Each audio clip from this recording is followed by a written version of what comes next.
최근 LH 사태로 많은 국민들이 상실감을 느끼고 또 분노하고 있습니다.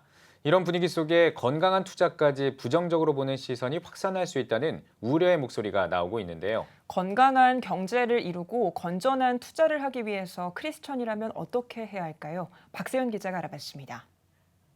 지난 3월 한국토지주택공사 직원들이 자사의 사업계획과 연관된 지역에 집중 투기했던 LH 사태.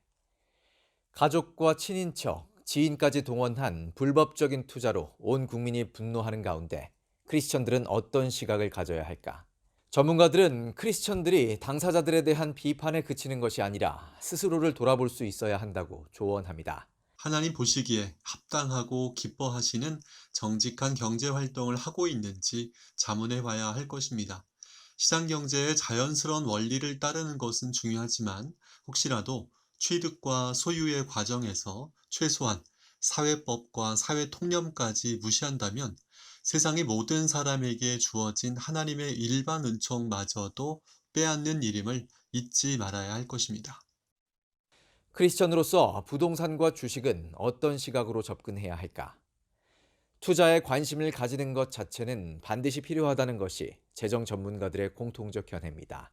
투기가 아닌 이상 합리적인 투자는 꼭 필요합니다. 변화하는 세상의 트렌드, 성장하는 기업과 산업에 대한 관심이 투자니까요. 하나님이 지은 세상의 이치를 잘 이해하는 것이 중요하고 건강한 투자를 위한 요소로 전문가들은 재정 원칙 확립, 본인의 성향과 마음가짐에 대한 부단한 점검을 꼽습니다.